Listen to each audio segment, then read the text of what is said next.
We are discussing about the great circle distances and varying between two locations. We'll see what these are and then we'll take a practical example to find out. So the great circle distance, also we know it as orthodromic distance, is the shortest distance between 2 points on the surface of a sphere measured along the sphere surface, means as opposed to the straight line through the sphere's interior. Means I'll show you the diagram when it comes.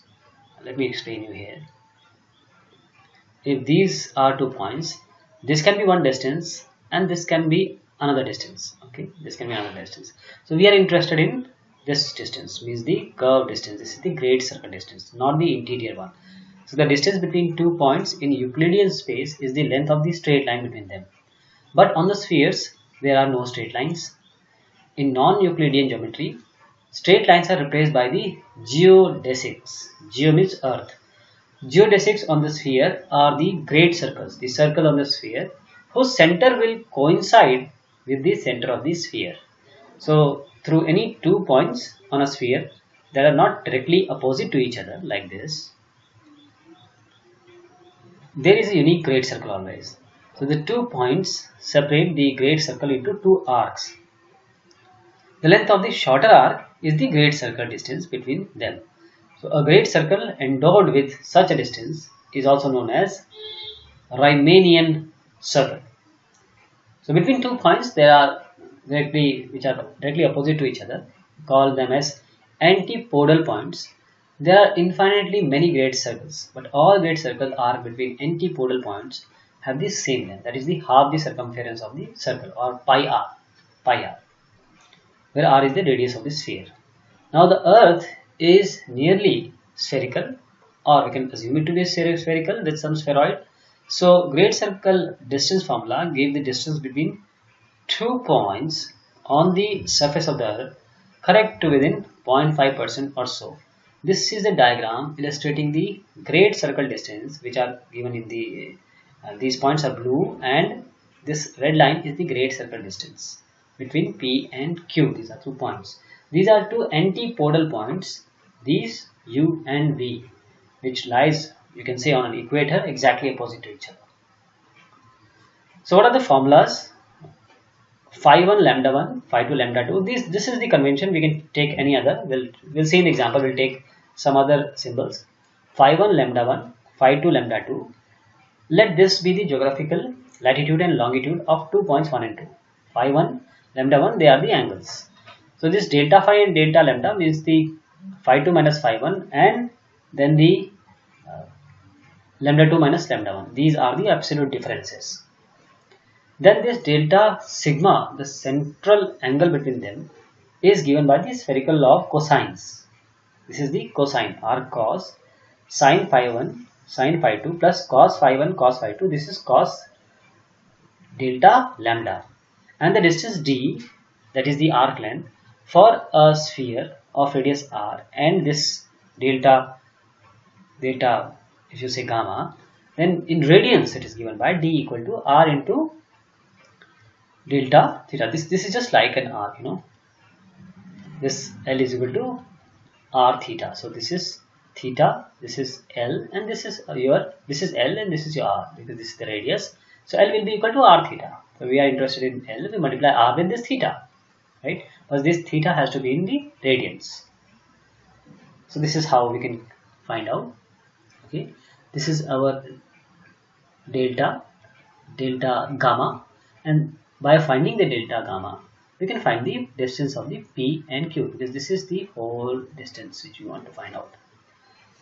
Okay, this is an illustration of the central angle which we just saw between points P and this Q. This is P, this is Q, and lambda and phi are the longitudinal and latitudinal angles of P and Q. This P and Q you can take respectively. So on computer system with low floating point precision, the spherical law of cosine formula can have large rounding errors if the distance is quite small. So if the 2 points are, say, a kilometer apart, on the surface of the distance, the cosine of the central angle will come as this.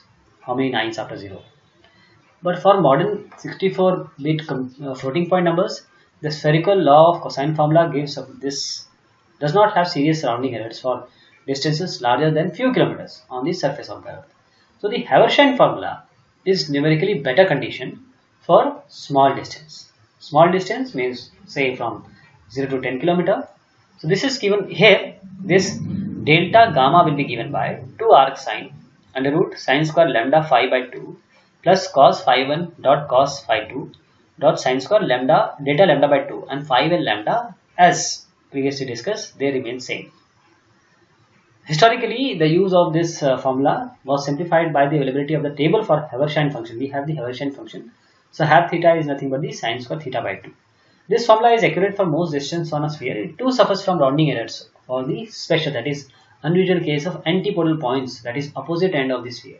So a more complicated formula that is accurate for all distance is the following special case of Vincenti formula for an ellipsoid with equal major and minor axis. So this is the Vincenti expression of delta gamma, and when programming in a computer one should use this a tan 2 function rather than the ordinary r tangent function a tan 2. Why? Because this a tan 2 will tell us only the values, not the quadrant. Okay, exact quadrant, because we want 4 quadrant, we want the bearing also. The determination of the great circle distance is just a part of more general problem of great circle navigation, which also computes the azimuth, that is the bearing. So we are interested in bearing also after computation of this distance at the endpoints and intermediate waypoints. Let us see the practical example. If you are given 2 points A and B on the earth, just assume spherical with radius r, then how we are going to calculate the distance between these 2 points and also the direction, bearing of one point from another. And before we get much into this, let's say a few things about our convention. We'll denote latitude by 5, and I'm purposefully changing the this lambda to L. We are saying that longitude will be L. Okay, and we say the north latitude means the north latitude will be positive, the south latitude will be negative. Okay, and west this longitude is considered positive and east will be negative, means this all the longitude here will be positive, on the longitude here will be negative. We assume like this because we have to do computation. So point A will have a latitude phi A, longitude LA.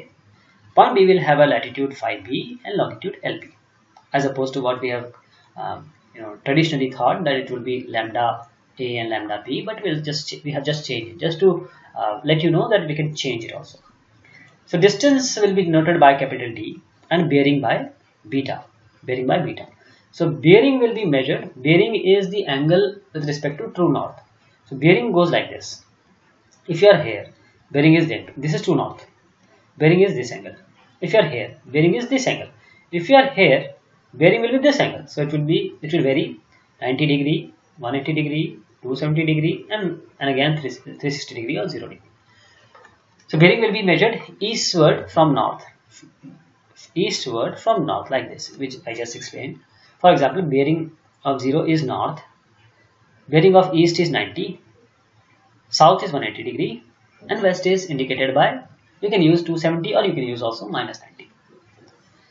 So let us have the computation.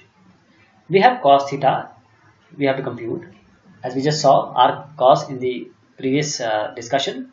Sin phi A, sin phi B plus cos phi A, cos phi B, and cos lambda L. Delta L is what? This is L A minus LB. So once this theta in radians is known, the distance D between 2 points will be simply, as I just said, if this distance we want to find L, or you can say D, this is the radius of R, and we have computed the theta. So why not to do just L D equal to R theta? Simple mathematics. So the units of distance will be those of R. Okay, kilometer, meter, whatever you have decided. So let us take an example. Suppose we choose point A, this place. Then the exact location phi A is this value. This is the DMS representation. Let us change into the decimal representation. 40 degree 01 minute. This will be just divide 01 by 60 and add to 40. 40.0167. Likewise, LA equal to 105 degree 17 minutes. So just divide 70 by 60 and add it to 105. That will be 105.2833. Again, the point B, take this point. So phi b will be minus 33 because it is south, and we have assumed, or we have talked that okay, everything will be on the south of the uh, latitude will be taken as or considered as negative. In this similar fashion, if we are in say if we have taken this as positive west, let us take east as negative. It depends on you because the computation will be likewise. So now we will take 137.39 as 137.67. So let us find out the delta L, that is LA minus LB, that is equal to 242 because 105 plus LB, that is 137, will be equal to 242. We'll take the radius of Earth, say 6378.14 kilometer. So how to compute the theta? Cos theta will be sin phi a. Phi a, you know, this is 40. Sin phi b, this was our phi b, as you may have recalled. So we are using minus here. Please understand, we are using minus here. Cos phi a, cos phi b. This is phi a, and this is phi b. This is phi b, and this is phi a. So let us take this value. Please consider taking minus also, and then cos delta L. Delta L we have found out. Now the computation will be like this. Okay, this is a simple computation. We will take a cos inverse of this value. This will be equal to 2.2759. And now finally just multiply it by 6378. That will be equal to 14,520 kilometer. I hope you got the idea. So we have to know that the points A and B, when they are very close, they are within few kilometers of each other, which are generally we find it out. This formula will be somewhat unstable. So the reason for this is the angle theta in such cases is nearly 0, and taking the inverse cosine of number very close to 1 is what gives rise to the numerical instability. And the same trouble appear when A and B are nearly antipodal. Antipodal, as I just told you, exactly opposite points in the earth. So because of this, navigator of centuries, they have alternative formula involving the Haber sign. This is the sign only, and the name Haber is given by the person who has introduced it. So the Haber sign exists, and this can be put also into good use. Have alpha equal to sine square alpha by 2, and this theta is computed by have theta is equal to have the delta phi cos this phi b have delta L.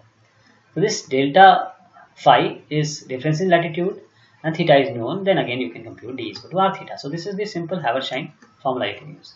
So the numerical problems due to nearby points are now eliminated by this approach. Okay, shorter distance you use this Haber sign formula.